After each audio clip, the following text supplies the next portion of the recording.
குறைந்த விலை நிறைந்த தரம் தங்கள் தேவைகள் அனைத்தும் ஒரே இடத்தில் ஜெயச்சந்திரன் டெக்ஸ்டைல்ஸ். லைவ்ல பண்ணிட்டாங்க, ரெக்கார்ட் பண்ணிட்டாங்க. ஆனால் அந்த லைவை மட்டுமே வச்சு we can bring a psychology. ஒரு சைக்காலஜி கொண்டு வரதுக்கு அது சவுண்ட் ஸ்கேப்பாக நம்ம மாற்ற வேண்டியது இருக்கு. ஆரத்தி தண்ணியில் சண்டை போடுவாங்க, நெருப்பில் சண்டை போடுவாங்க, காற்றுல சண்டை போடுவாங்க, இடி மலையில் சண்டை போடுவாங்க. Like she will fight in all elements. ஒரு காற்றோட ஒரு வாய்ஸ் கலந்து அப்படியே வருது தான் மூட் அப்படின்னு. ஸோ அதனால் அந்த வியூ வந்துட்டு ஃபர்ஸ்ட்லேயே வரும். ஆமாம், அதில் தான் ஆரம்பிக்கும் காடதி காரமங்கி நிலவுது அப்படின்னு. அதே எலிமெண்ட்டுக்குள்ளே இருக்கிறதுனால so we play with Thunder.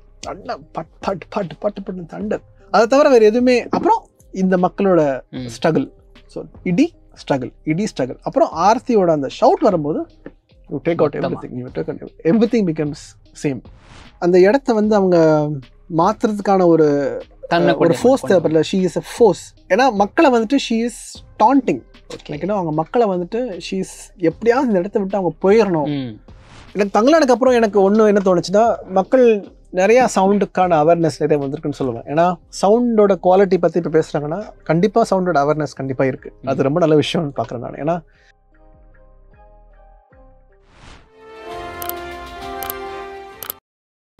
தங்கலானில் வந்துட்டு லைவ் மட்டுமே ஒரு அசெட் கிடையாது, டிசைன். இப்போ இடத்த நம்ம குரலில் கொண்டு வந்துட்டோம். அடுத்து இந்த இடத்த எப்படி நம்ம அந்த கேரக்டரோட சைக்காலஜிக்கு நம்ம அதை மேட்ச் பண்ணுறது. ஏன்னா இப்போது படத்தோட சைக்காலஜி என்னென்னு பார்த்தோன்னா, அவங்க எல்லாருமே வந்துட்டு தங்கத்தை தேடி போகிறது தான். அவங்க எல்லாருக்குமே ஒரு தேவை இருக்குது. ஒடுக்கப்பட்ட சமூகம், அந்த காட்டுவாசி மக்கள், நாகர்கள், இவங்க எல்லாருக்குமே வந்துட்டு அவங்க வாழ்கிற அடிமை வாழ்க்கையிலேருந்து மீண்டு வர்றதுக்கு ஒரு தேவை இருக்குது, ஒரு கட்டாயம் இருக்குது. அதுக்கு அந்த தங்கம் தேவைப்படுது. அதுதான் அது அப்படி தான் அவங்க பார்க்குறாங்கல்ல. பிரிட்டிஷ்காரங்களுக்கு அது ஒரு பணம். அவர் ஒரு சீனில் சொல்லுவார், நான் ரொம்ப கஷ்டத்தில் இருக்கேன், என்கிட்ட காசே இல்லை, எனக்கு இது வந்தால் தான் எனக்கு இனிமேல் அடுத்து என்னென்னு பார்க்க முடியும். ஸோ அவங்களுக்கு காசு. ஸோ ஒவ்வொருத்தருக்கும் தங்கம் வந்து ஒவ்வொரு மோட்டிவாக இருக்குது. ஆரத்திக்கு வந்துட்டு அவங்களோட நிலத்தை எப்படி காக்கிறது. She is a protector.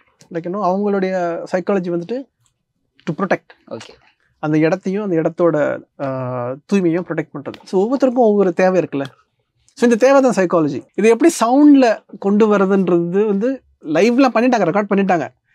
ஆனால் அந்த லைவை மட்டுமே வச்சு we can bring a psychology. ஒரு சைக்காலஜி கொண்டு வரதுக்கு அது சவுண்ட் ஸ்கேப்பாக நம்ம மாற்ற வேண்டியது இருக்குது. ஸோ அது எப்படி எலமெண்டல் சொல்லுவாங்க சவுண்டில். எப்படி ஒவ்வொரு, ஏன்னா காடு இருக்குது, தண்ணி இருக்குது, நெருப்பு இருக்குது, படத்தில் காற்று இருக்குது, எல்லா எலமெண்ட்ஸும் இருக்குது. இயற்கையோட எல்லா எலமெண்ட்ஸுமே நீங்கள் பார்த்தீங்கன்னா படத்தில் இருக்கும். ஆரத்தி தண்ணியில் சண்டை போடுவாங்க, நெருப்பில் சண்டை போடுவாங்க, காற்றுல சண்டை போடுவாங்க, இடி மலையில் சண்டை போடுவாங்க. Like she will fight in all elements.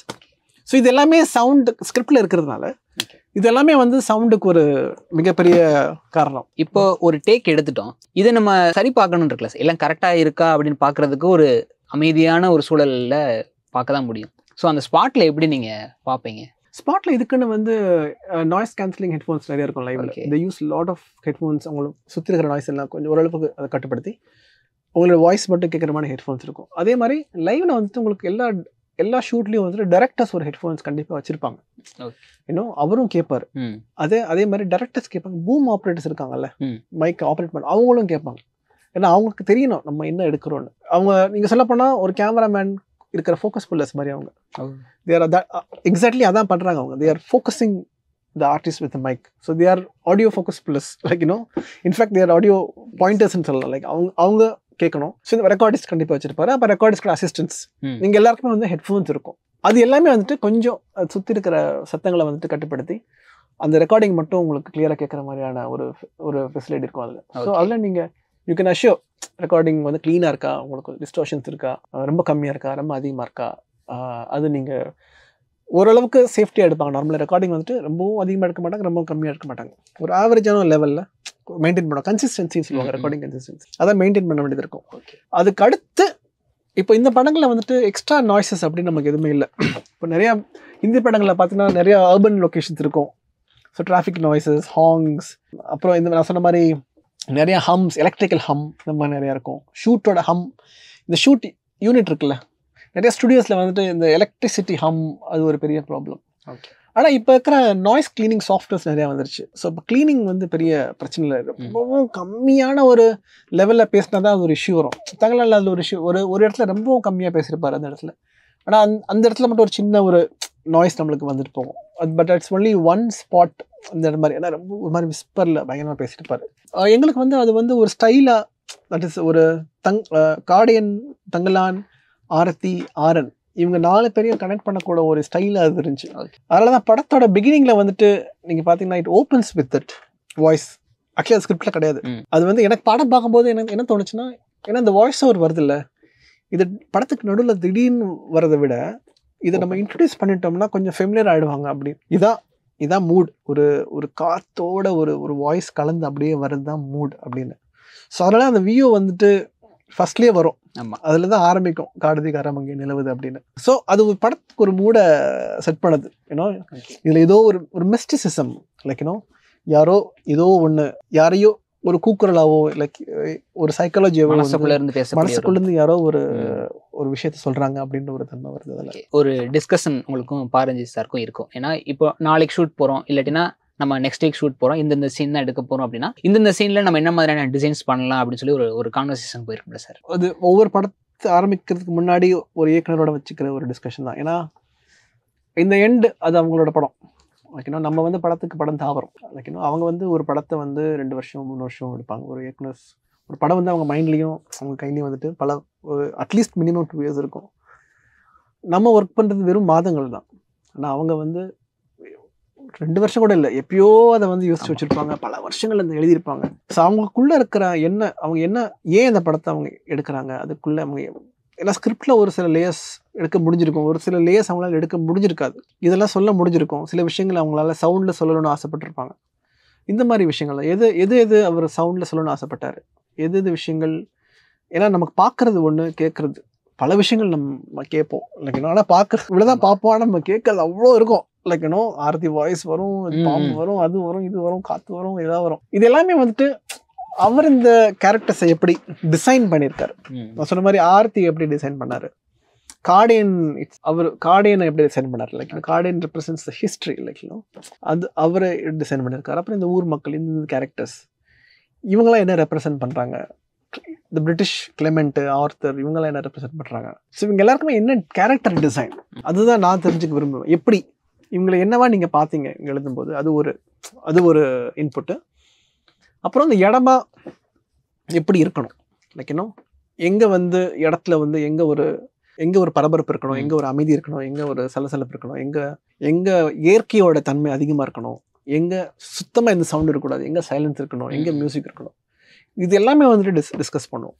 ஏன்னா அப்போ தான், ஏன்னா மியூசிக் அது இல்லாமல் மியூசிக் எந்த மாதிரி மியூசிக்காக இருக்க போகுது, மியூசிக் எப்படிப்பட்ட இசையாக வரப்போகுது. லைக் கண்டிப்பாக சில இடங்களில் பிரம்மாண்டமாகவும் இருக்கும் தெரியும், சில இடங்களில் வந்துட்டு கொஞ்சம் ட்ரைபல் எலிமெண்ட்ஸும் வரும்ன்றது நம்மளுக்கு அந்த டிஸ்கஷன் போச்சு, எந்த அளவுக்கு ட்ரைபல் எலிமெண்ட்ஸ் வரும். ஸோ அதனால தான் என்னோடய சவுண்ட்ஸ் எல்லாமே வந்துட்டு கொஞ்சம் மியூசிக் கூட போகிற மாதிரி இருக்கும். ஃபார் எக்ஸாம்பிள் இப்போது அவங்க வில்லேஜ்லேருந்து கிளம்பும்போது அரசாணியும் வரதனும் பிரிஞ்சு போகும்போது வரதன் வந்து ஒரு குச்சி எடுத்துகிட்டு இப்படி சுற்றுவார். இப்போ அது வந்து அந்த குச்சியோட சவுண்டு கிடையாது, அது வந்து நான் மியூசிக்கில் அந்த குச்சி சவுண்டு பண்ணால் எப்படி இருக்கும்ன்றது இமேஜின் பண்ணி காற்றை வந்து மாடுலேட் பண்ணி மியூசிக்கில் ஃபிட் பண்ணியிருக்கோம். அதோட சவுண்டு கொஞ்சம் விசில் மாதிரி தான் இருக்கும், அப்படி இருக்கும். இது வந்து கொஞ்சம் அந்த இசையோட அது எப்படி போகணும், அது இசை வந்த பிறகு எனக்கு அது வருது. ஸோ மியூசிக் ஒரு ரெஃபரன்ஸ் தான், இசை எங்கே வருது எங்கே முடியுது, அப்புறம் இசையில் என்ன டெம்போ என்ன பீட், லைக் அதுக்கேற்ற மாதிரி சில விஷயங்கள் தூக்கிடுவோம். ஏன்னா இசையோட கிளாஷ் ஆகக்கூடாதுல்ல, அதே சமயத்தில் இம்பாக்டாகவும் இருக்கணும். ஸோ சில விஷயங்கள் தூக்கிடுவோம், சில ஸ்டண்ட்டில் சில இதை க்ளீன் அப் பண்ணுவோம். ஏன்னா இசையும் ஸ்டண்ட்டும் கிளாஷ் ஆகக்கூடாதுல்ல, ஸோ அதுக்கேற்ற பல வேலைகள் பார்ப்போம். ஆனால் இதெல்லாம் வந்து கொஞ்சம் லேட்டர் ஸ்டேஜ் நடக்கிறது. ஆனால் அது எப்படிப்பட்ட இசையாக வரும் அப்படின்ற ஒரு இமேஜினேஷன், ஒரு டிஸ்கஷன் போச்சு, அதுவும் டிஸ்கஸ் பண்ணுவோம். லைக் அது இல்லாமல் சைலன்சஸ் நிறையா தேவைப்பட்டுச்சு. இப்போ செகண்ட் ஹாஃப் பார்த்தீங்கன்னா நிறையா சைலன்சஸ் இருக்கும்.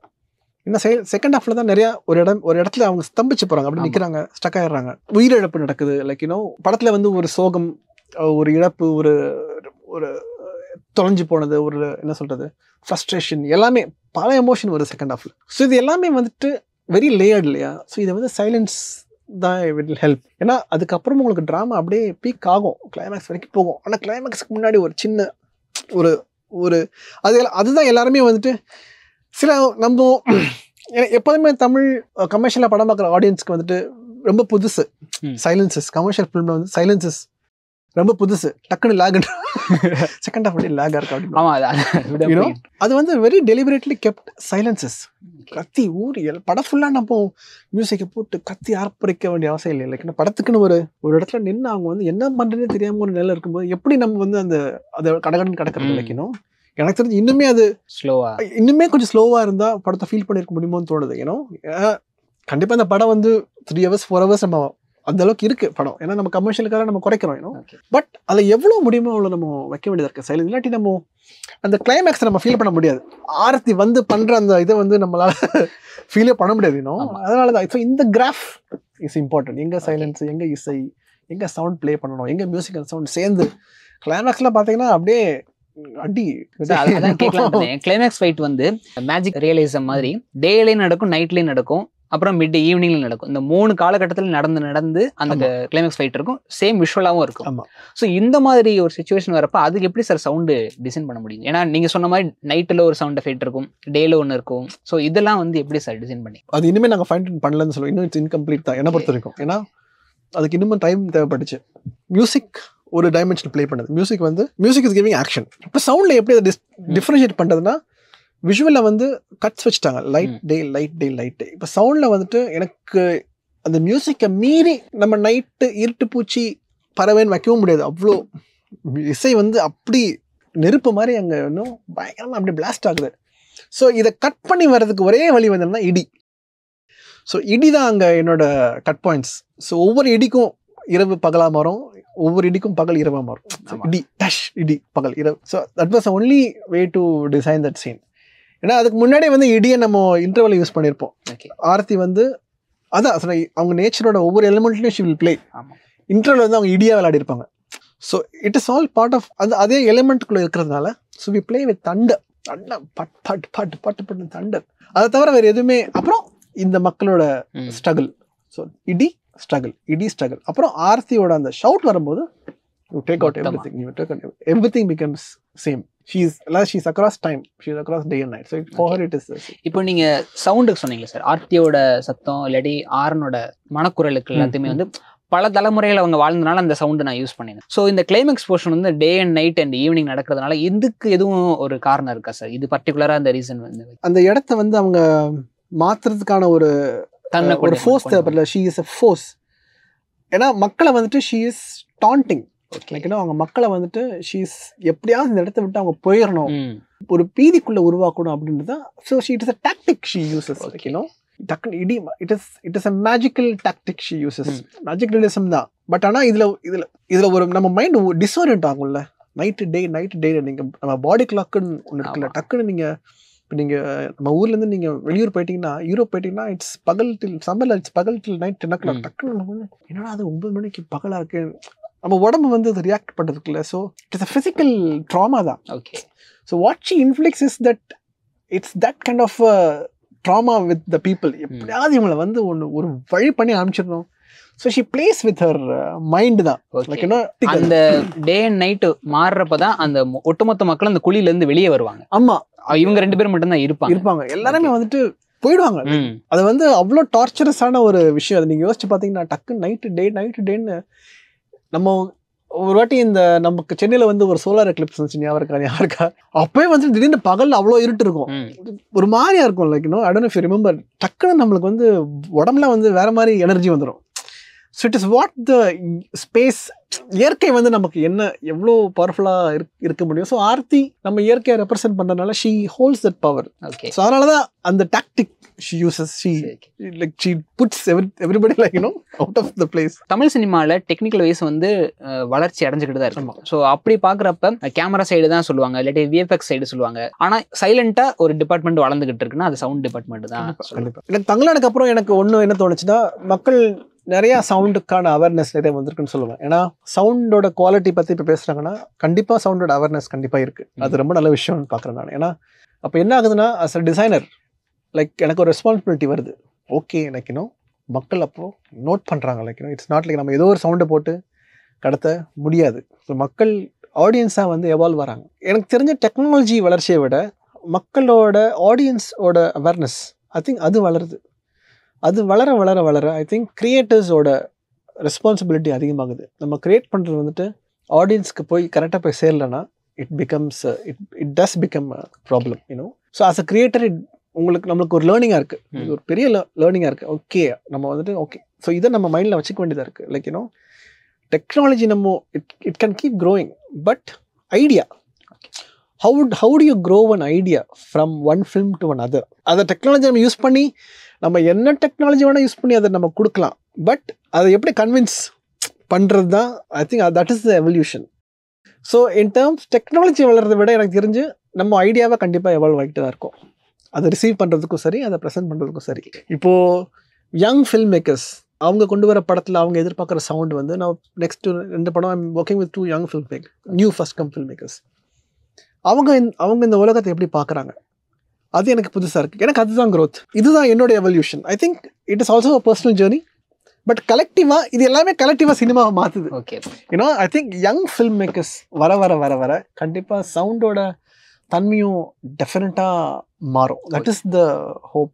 மக்கள் வந்து தியேட்டர்ல பார்க்கக்கூடிய சவுண்ட் குவாலிட்டி வீட்டுக்கே வந்துருச்சு கிட்டத்தட்ட. இப்போ ஆல்மோஸ்ட் கிட்டத்தட்ட வீட்டுக்கே வந்துருச்சு. ஸோ இந்த வளர்ச்சி எப்படி சார் பார்க்குறீங்க? இது வந்து என்டர்டெயின்மெண்ட் இண்டஸ்ட்ரி கொண்டு வர வளர்ச்சி தான். ஏன்னா டிஜிட்டல் உலகம் வளர வந்துட்டு ஸ்பீக்கர்ஸோட குவாலிட்டியும் மாறுது. லைக் உங்களுக்கு சின்ன ஸ்பீக்கர்ஸ்லேயே வந்துட்டு பெரிய சவுண்ட் கொடுக்க முடியுது. ஸோ தட் மீன்ஸ் நீங்கள் ஒரு சின்ன ரூம்லேயே வந்துட்டு நீங்கள் தியேட்டரை உணர முடியும். லைக் அது என்டர்டெயின்மெண்ட்டை வந்து எல்லாருக்கும் போய் சேர்க்குற ஒரு வளர்ச்சி தான். அது ரொம்ப முக்கியம். ஆனால் அதில் என்ன ஒரு விஷயம் நம்ம கவனிக்கணும்னா, கண்டிப்பாக ஒரு இடத்துல கேட்குற சவுண்டு வந்து இன்னொரு இடத்துல ஒரே மாதிரி கேட்காது. இப்போ நம்ம தியேட்டர்ஸ்லேயும் நிறைய வித்தியாசம் இருக்குது. நீங்கள் சத்தியமில் கேட்குற சவுண்டும் பலாசோவில் கேட்குற சவுண்டும் வேறு மாதிரி இருக்கும், கம்ப்ளீட்டாக வேறு மாதிரி இருக்கும். அதில் படம் பிடிக்கும், அதில் படம் பிடிக்காது அப்படின்றாங்க.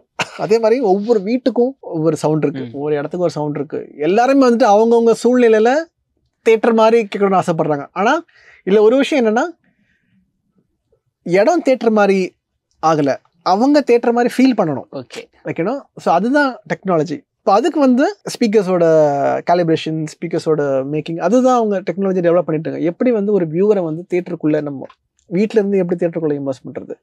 ஸோ அதுக்கு வந்து நம்ம உங்கள் ரூமே வந்து நீங்கள் தியேட்டர் மாதிரி காலிப்ரேட் பண்ணிக்கலாம். அதுக்கான காலிப்ரேஷன் சிஸ்டம்ஸ் இருக்குது, அதுக்கான ஸ்பீக்கர்ஸ் இருக்குது, அதுக்கான இது இருக்குது.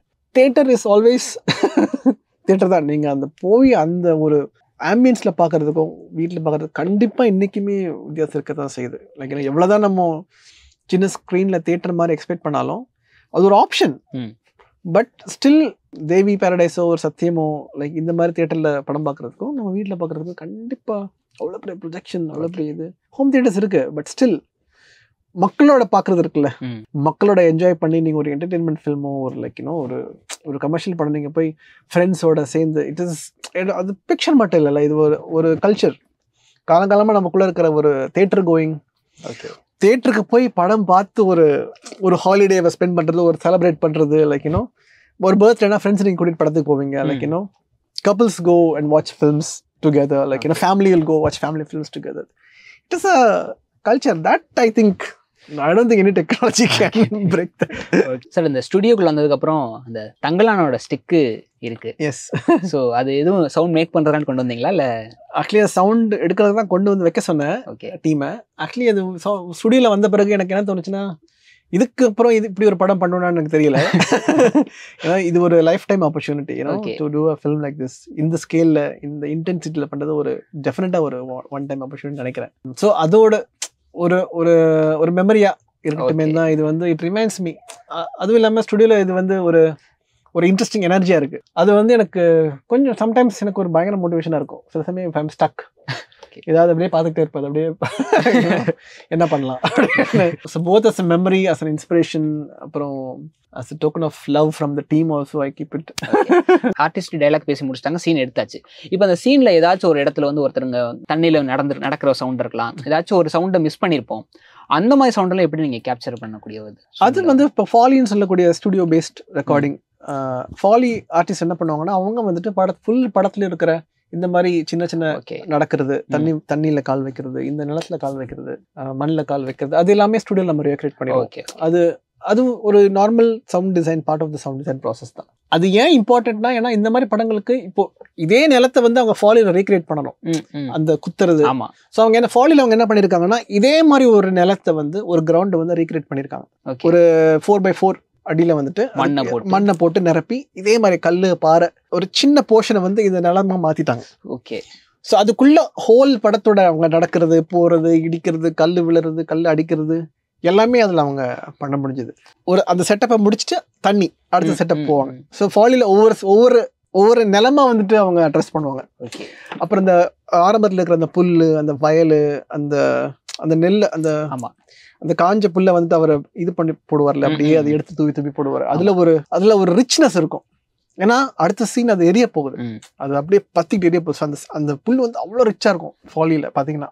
அப்படியே சல சல சல சல சலன்னு அப்படியே இந்த நெல்லு மணின்னு சொல்லுவாங்க, நெல்லும் பொண்ணு ஒண்ணுன்னு சொல்லுவாங்கல்ல. ஸோ அந்த சவுண்ட் அப்படியே ஹைலைட் பண்ணிருப்போம். எல்லா சவுண்டும் எடுத்துட்டு அந்த சைலன்ஸ்ல வந்துட்டு அந்த நெல்லு மட்டும் சல சல சல இருக்கும். காலையில ஃபுல்லா வெயில்ல வேலை பார்த்த அந்த காட்சி வந்து ஆடியன்ஸுக்குமே ரிலேட் பண்ணிக்க முடிஞ்ச ஒரு சிச்சுவேஷனா கிரியேட் ஆயிருந்துச்சு. ஏன்னா ரொம்ப அந்த வெயிலோட சூட்டம் உணரக்கூடிய ஒரு தருணமாவே இருந்துச்சு. ஸோ அதை எப்படி சவுண்ட்ல வந்து நம்ம கொண்டு வர முடிஞ்சது சார்? அதுக்கு மெயினான ரீசன் லைவ் தான்ப்பா. ஏன்னா அதான் சொன்ன அந்த குரல் அதுல இல்லைன்னா அது ரொம்ப கஷ்டமாயிட்டு இருக்கும். ஏன்னா வேற எப்படியுமே வந்துட்டு அதை நம்ம கொண்டு வந்திருக்க வாய்ப்பே இல்லை. நம்ம சுத்தி பறவை சவுண்ட் போடலாம், சுத்தி காத்து போடலாம், வயல் சவுண்ட் போடலாம். ஆனா அந்த குரல்ல மட்டுமே அது வந்ததுதான். வேற நீங்க பாத்தீங்கன்னா அதுல எந்த சவுண்டுமே இருக்காது. அவங்க வாய்ஸ் இருக்கும், கொஞ்சம் மியூசிக் இருக்கும், அவ்வளவுதான். அவங்க அந்த நெருப்பெல்லாம் நீங்க படம் பாத்தீங்கன்னா ஒரு இடத்துல வந்துட்டு நெருப்பெல்லாம் அணைஞ்சு முடிஞ்சு லைக் அவங்க ஒரு இடத்துல உட்காந்துருப்பாங்க. லைக் அந்த தூசி இருக்கும் அதுல. அப்படி ஒரு அந்த அணைஞ்சு முடிஞ்ச நெருப்போட ஒரு லேண்ட்ஸ்கேப் மாறுதுல்ல, தீஞ்ச நிலம், அதோட எல்லாமே அவங்க வாய்ஸ்ல இருக்கும். லைக் அதுதான் எனக்கே ஆச்சரியமா இருந்துச்சு. லைக் இன்னும் நாங்க இதை பிளான் பண்ணோம், ஆனா ஒரு வாய்ஸ்ல இவ்வளோ எஃபெக்டிவா வரும்னு நானும் எதிர்பார்க்கல. அவ்வளோ ரெக்கார்டிங் அவ்வளோ துல்லியமா பண்ணியிருந்தாங்கன்னு தோணுச்சு எனக்கு. ஒரு சீன் நடக்க போது இப்போ இந்த இடத்துல என்ன மாதிரியான சவுண்ட் இருக்கு, அதை நம்ம எப்படி கேப்சர் பண்ணணும், டிசைன் போகுமா சார்? கண்டிப்பா போகும். ஏன்னா ஸ்கிரிப்ட் படிக்கும் போதே வந்துட்டு அதோட தேவை, ஒவ்வொரு சீன்ல என்ன தேவை இருக்குன்னு நம்ம டிசைன்ல வந்து நோட் பண்ணிடுவோம். இப்போ லைவ் பண்றதுனால அதில் நிறைய விஷயங்கள் நம்மளுக்கு லைவ்ல கிடைச்சிரும், நேச்சுரலாகவே கிடைச்சிரும். இதுக்கு மேல நம்ம என்ஹான்ஸ்மெண்ட் தான்.